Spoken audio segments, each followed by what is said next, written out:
लेकिन उनकी मंशा कुछ और ही थी। तभी अर्जुन ने धीरे से पूछा, हीरालाल अंकल, क्या आपने हाल ही में किसी को नाराज किया है? हीरालाल ने गहरी सोच में पड़कर कहा, नहीं बेटा, किसी को भी नहीं। तो क्या आपकी दुकान किसी और की कमाई में बाधा डाल रही थी? अर्जुन ने फिर से पूछा। हीरालाल ने सिर हिलाते हुए कहा, हम तो बस रोजी रोटी के लिए मेहनत कर रहे हैं, किसी का नुकसान करने की हमें कोई इच्छा नहीं। अब यह वाकई अजीब था।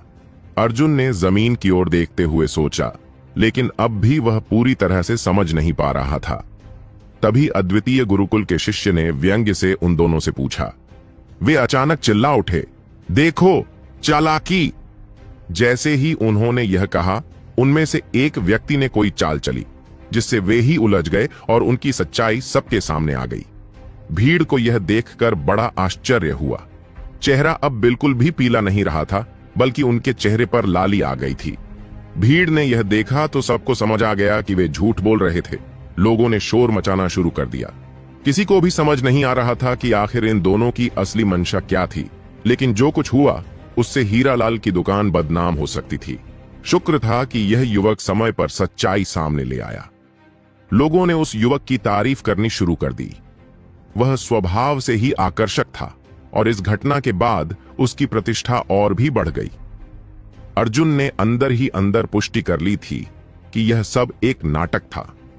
यह सब किसी वीर योद्धा के न्याय दिलाने और कमजोरों की रक्षा करने का दिखावा था, ताकि इस युवक को नाम और प्रसिद्धि मिल सके। अगर अर्जुन ने उन्हें गली में एक साथ बात करते हुए न देखा होता तो शायद वह भी धोखा खा जाता। लेकिन सवाल था कि उन्होंने इतनी मेहनत क्यों की? वे दोनों व्यक्ति अब और झूठ नहीं बोल सकते थे। वे उस युवक की ओर देखकर बोले, तू कौन होता है हमारे मामले में दखल देने वाला? युवक ने अपने कपड़े झाड़े और अभिमान से कहा, मैं हूं अद्वितीय गुरुकुल का सुशांत। यह सुनते ही एक व्यक्ति घबरा गया। अब समझ आया, तुम अद्वितीय गुरुकुल के शिष्य हो, एक सच्चे योद्धा। आज हम दोनों भाई हार मानते हैं। यदि किस्मत ने चाहा तो फिर मिलेंगे। यह सुनकर अर्जुन को हंसी आ गई।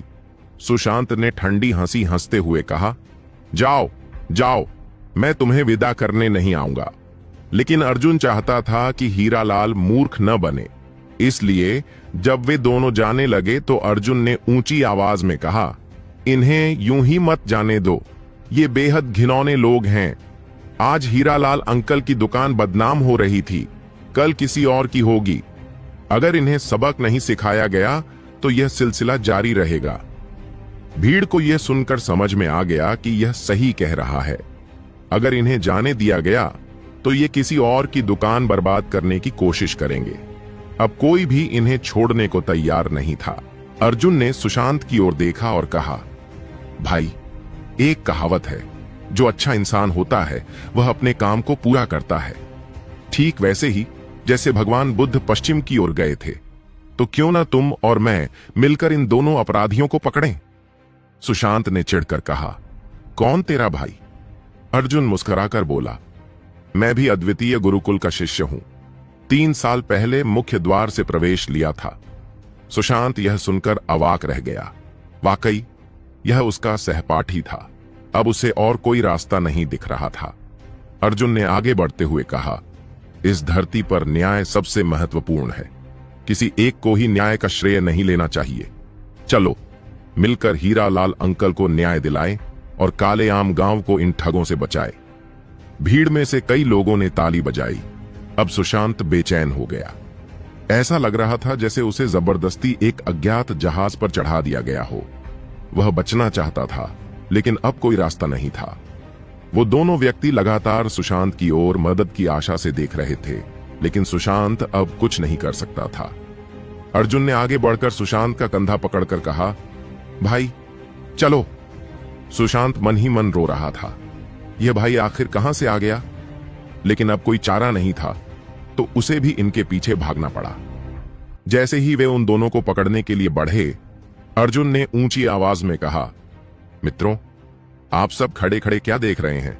आइए, हमें मदद दीजिए। हीरालाल भी अपनी दुकान के नौकरों के साथ आ गया।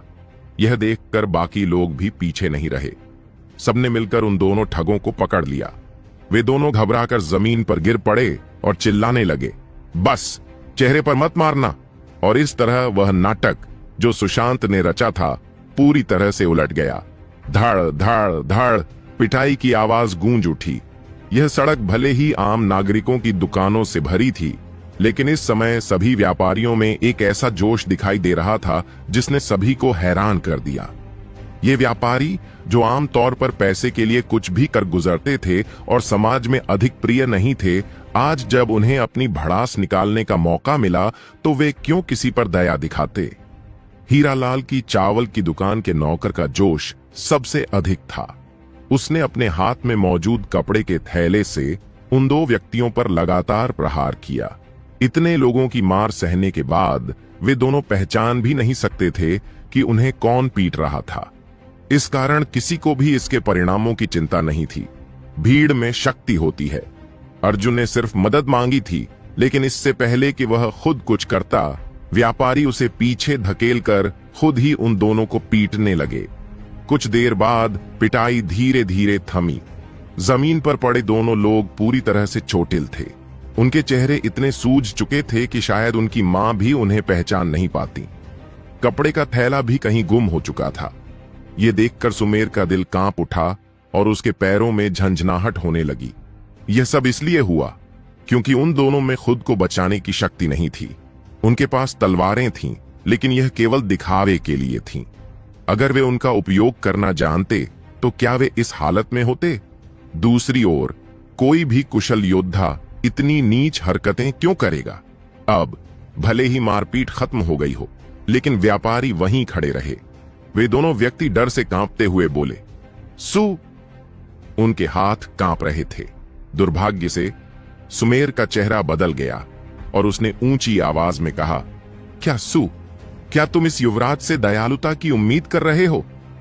यह देखकर अर्जुन मुस्कुराया और कहा, तुम दोनों धूर्तों, पता नहीं अब तक कितनों को फंसा चुके हो, लेकिन यह बहुत ही घिनौना है।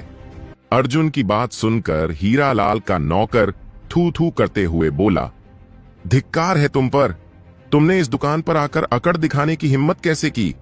नौकर अपनी भड़ास निकाल रहा था, लेकिन उसे उम्मीद नहीं थी कि अर्जुन उसकी बात को और आगे बढ़ाएगा। बिल्कुल सही, ऐसे लोगों को जीने का कोई हक नहीं। मित्र, क्यों ना हम दोनों इन्हें सजा दें। इससे इनकी साजिशों पर हमेशा के लिए विराम लग जाएगा और गांव का भी भला होगा। यह सुनते ही जमीन पर पड़े दोनों व्यक्तियों को ठंडे पसीने छूटने लगे और वे डर से कांपने लगे। उन्हें कभी उम्मीद नहीं थी कि यह दुबला पतला लड़का इतना निर्दयी हो सकता है। सुमेर ने अर्जुन की ओर देखा, यह समझने की कोशिश करते हुए कि वह मजाक कर रहा है या नहीं, लेकिन अर्जुन के चेहरे पर कोई हंसी नहीं थी। सच कहें तो भले ही इन दोनों व्यक्तियों ने नीच हरकत की थी, यह इतना गंभीर अपराध नहीं था कि उन्हें मौत की सजा दी जाए। अर्जुन का निर्णय कुछ ज्यादा ही कठोर लग रहा था। सुमेर केवल कह सका, भाई, क्या यह कुछ ज्यादा नहीं हो रहा? ज्यादा? अर्जुन ने सिर हिलाया। अगर इनकी चालबाजी आज सफल हो जाती तो हीरालाल चाचा की जिंदगी बर्बाद हो जाती। वह अपना गुजारा कैसे करते? ये किसी को जीवन की कगार पर धकेलने जैसा है, तो इसमें कठोरता कैसी? हर इंसान को अपने कर्मों का फल भुगतना पड़ता है। व्यापारियों ने अर्जुन की बात सुनकर पहले तो संदेह किया, लेकिन फिर उन्होंने उसकी बातों में तर्क देखा और चुपचाप खड़े रहे। हीरालाल कुछ कहना चाहते थे, लेकिन अर्जुन ने आंखों से इशारा कर उन्हें रोक दिया। यह सही हो सकता है, लेकिन हम ऐसे ही किसी को मार नहीं सकते। अब सुमेर घबराने लगा था। उसे यह उम्मीद नहीं थी कि अर्जुन इतना निर्दयी और निर्मम होगा। उसने पहले से एक योजना बनाई थी। पहले वे दोनों व्यक्ति हीरालाल की दुकान को बदनाम करेंगे, फिर वह आकर हीरालाल को बचाएगा और लोगों का नायक बनेगा। फिर वे दोनों भाग जाएंगे और उसे प्रशंसा मिलेगी।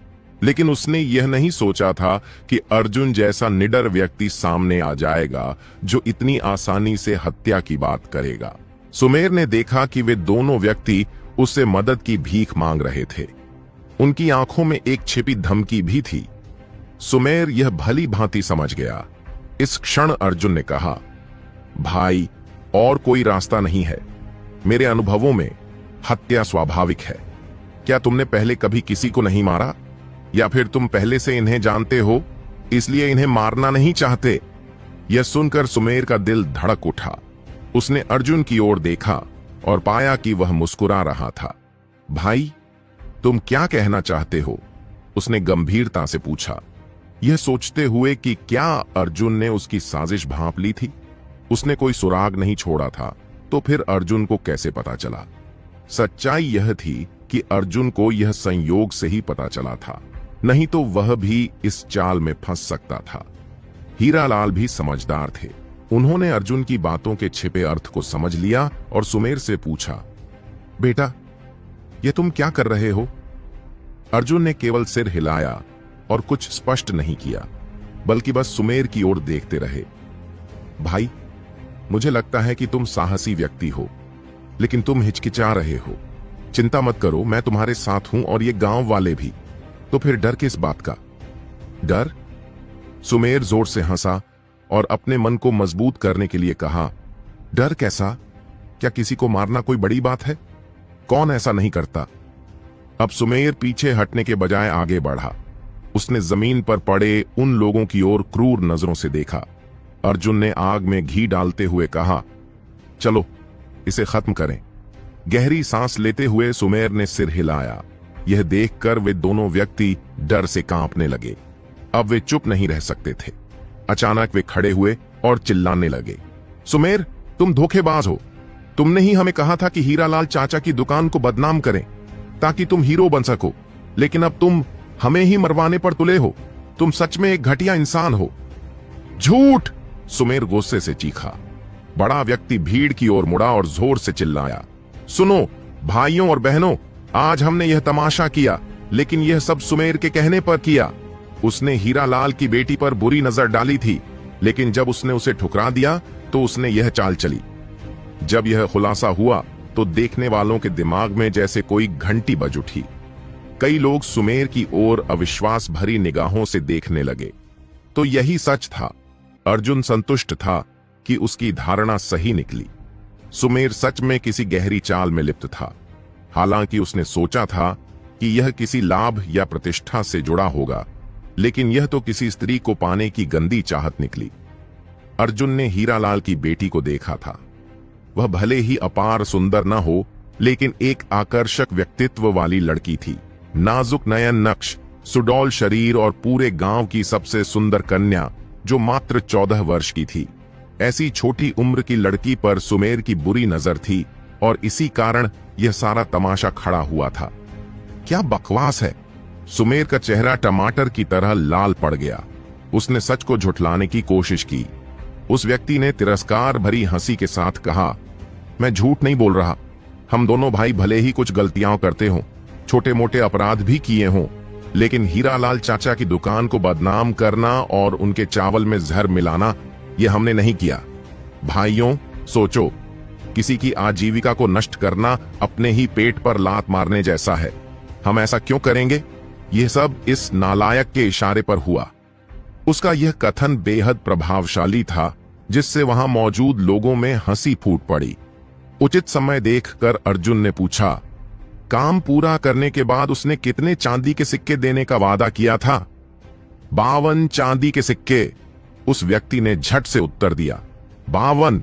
ये तो काफी बड़ी रकम है, अर्जुन ने सिर हिलाते हुए कहा। इस बातचीत को हीरालाल चाचा ध्यान से सुन रहे थे। अब उन्हें स्थिति स्पष्ट हो चुकी थी। उन्होंने सुमेर की ओर गुस्से से देखते हुए कहा, तू कितना गिर चुका है? मेरी बेटी को पाने के लिए इतनी नीच हरकत करने की हिम्मत कैसे हुई तेरी? शुक्र है कि मेरी बेटी ने तेरे असली चेहरे को पहचान लिया। हाय, अद्वितीय गुरुकुल में ऐसे भ्रष्ट शिष्य कैसे आ गए?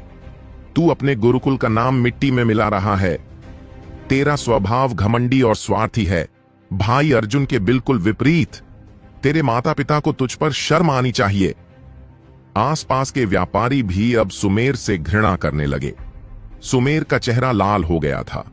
उसे एहसास हो गया कि अब वह काले पलाश गांव में लौट नहीं सकता। उसकी साजिश उजागर हो चुकी थी और उसका असली चेहरा सबके सामने था। और उसके इस बर्बाद होने की वजह सिर्फ एक व्यक्ति था, अर्जुन। अगर वह यहां न होता तो हीरालाल को आसानी से अपनी योजना में फंसा सकता था और अपनी प्रतिष्ठा भी बढ़ा सकता था। तब उसे हीरालाल की बेटी का दिल जीतने में कोई दिक्कत नहीं होती। लेकिन अब सारी मेहनत बेकार हो गई थी। न केवल उसे अपमान सहना पड़ा, बल्कि जो प्रतिष्ठा उसने पहले गुरुकुल में कमाई थी वह भी चली गई। इस हालत में भी सुमेर ने अपना संयम बनाए रखा। उसने अर्जुन की ओर देखते हुए पूछा, भाई, तुम्हारा नाम क्या है? अर्जुन ने मुस्कुराते हुए कहा, तुम खुद अंदाजा लगाओ। गहरी सांस लेते हुए सुमेर ने कहा, भले ही तुम अपना नाम छुपा लो, लेकिन मैं पता लगा लूंगा। तुमने 3 साल पहले अद्वितीय गुरुकुल में प्रवेश लिया, फिर भी तुम अब तक एक आधिकारिक शिष्य नहीं बन सके। इसका मतलब है कि तुम एक आजमाइशी शिष्य हो और पूरे गुरुकुल में ऐसे कुछ ही लोग हैं। तुम्हें ढूंढना कोई मुश्किल काम नहीं होगा। इतना कहकर वह तुरंत मुड़ा और चला गया। उसमें कुछ शक्ति थी, इसलिए जो लोग उसके रास्ते में खड़े थे उन्हें वह हल्के धक्के देकर हटा रहा था। कोई उसे रोक नहीं पाया। जैसे ही वह चला गया, लोगों को याद आया कि वे दोनों व्यक्ति भी थे, लेकिन वे अब कहां थे?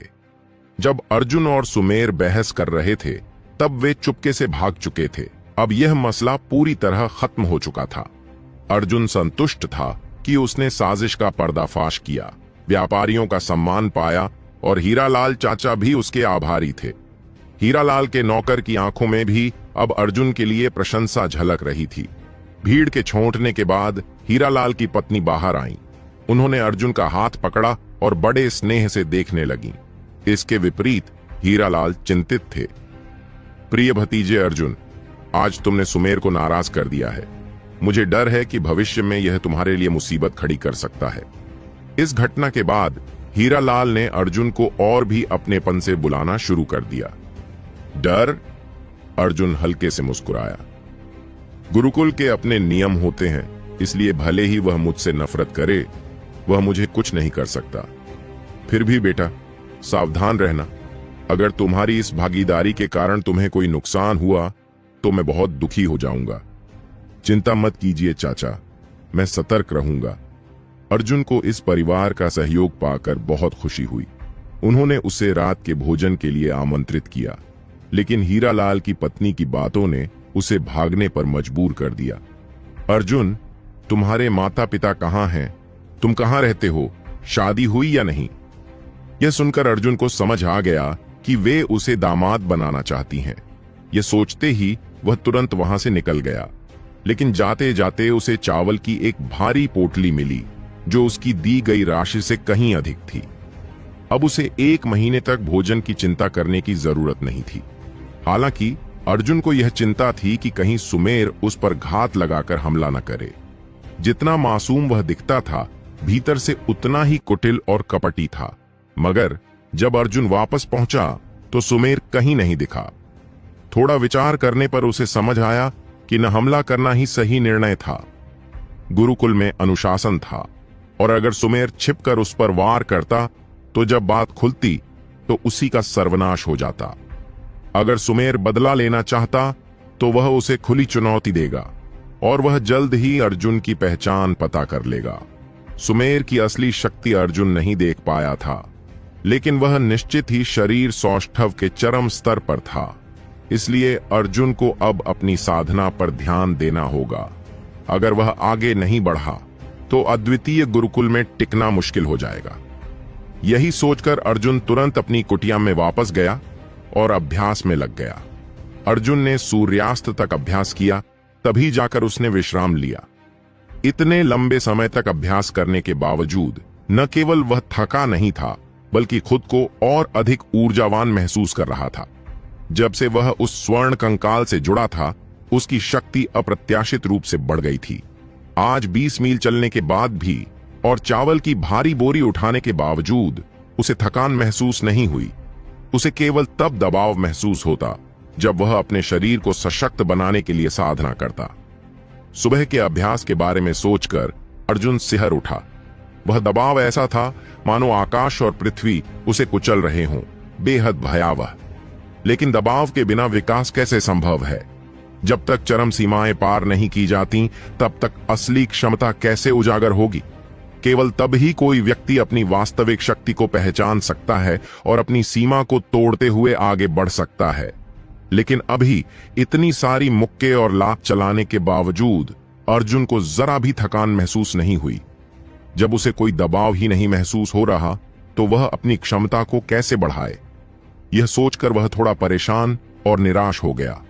वह स्वर्ण कंकाल उसे असाधारण पुनर्स्थापन शक्ति भी दे रहा था, जिससे विद्यालय के मूलभूत अभ्यास उसके लिए व्यर्थ लग रहे थे। क्या इसका मतलब यह था कि वह केवल हर सुबह आधे घंटे ही अभ्यास कर सकता था? दिन में 12 घंटे होते हैं और अगर वह सिर्फ आधे घंटे अभ्यास कर सकता है तो बाकी समय क्या करेगा? सोएगा? यह तो असंभव था। अर्जुन ने इस विचार को तुरंत नकार दिया। खाना बनाते समय वह इसी बारे में सोचता रहा कि कैसे खुद को पूरी तरह थका सकता है। अगर कोई और यह सुनता तो वह हंसते हंसते मर जाता। जहां अन्य साधक अपने अभ्यास को आसान बनाना चाहते थे, वहीं अर्जुन अपनी सीमाओं को पार करना चाहता था। आखिरकार उसे कोई प्रभावी तरीका नहीं सूझा।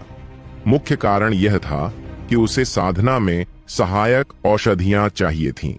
अन्य तरीके भी थे, लेकिन उन सभी में एक चीज समान थी, धन की आवश्यकता। अद्वितीय गुरुकुल में योगदान बिंदु ही मुद्रा थे। दुर्भाग्य से अर्जुन के पास केवल 12 बिंदु थे। चावल पकने के बाद उसने पेट भरकर खाया।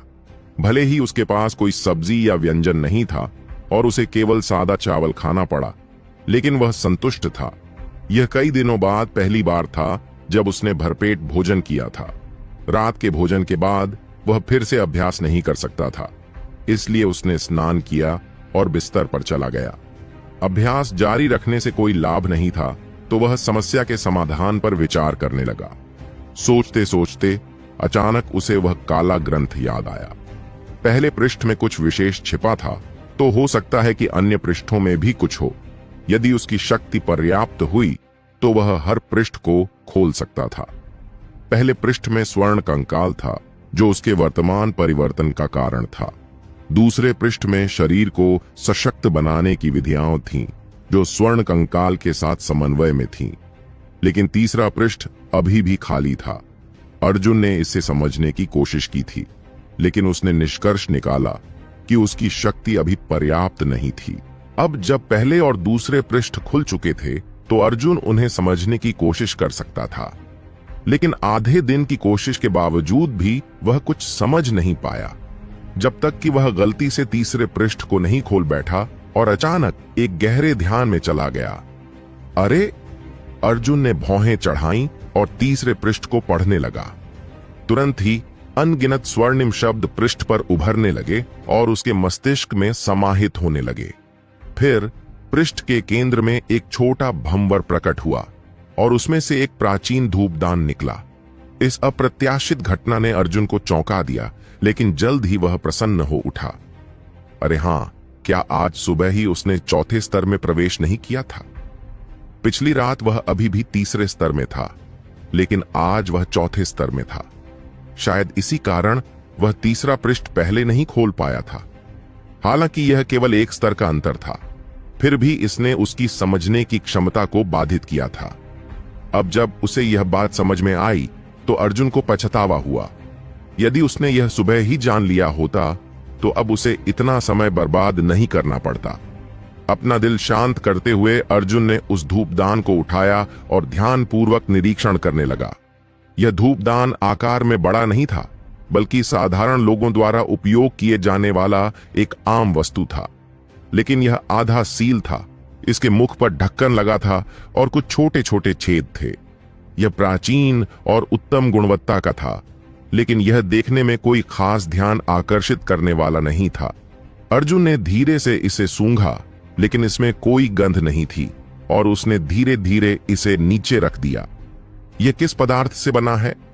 काफी देर तक सोचने के बावजूद अर्जुन इसका पता नहीं लगा सका, लेकिन केवल अपने मस्तिष्क में अंकित जानकारी पर ही निर्भर कर सकता था।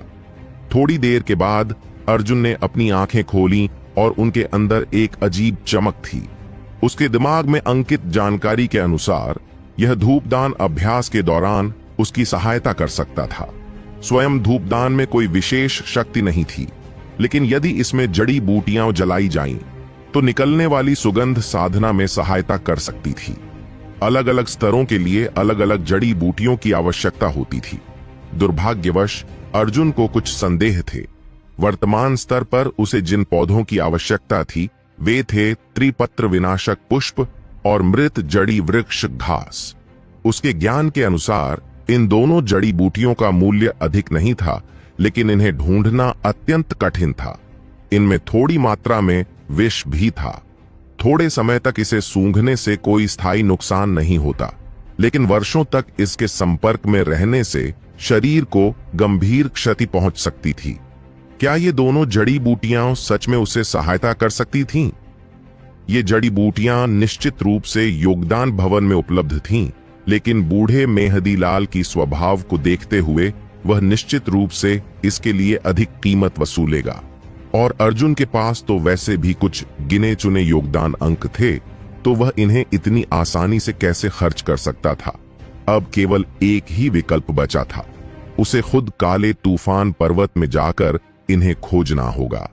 अर्जुन पहले भी वहां शिकार कर चुका था, इसलिए वह वहां के भूगोल से परिचित था। शायद उसे ये जड़ी बूटियां वहीं मिल जाएं। कल वह पर्वत की ओर प्रस्थान करेगा।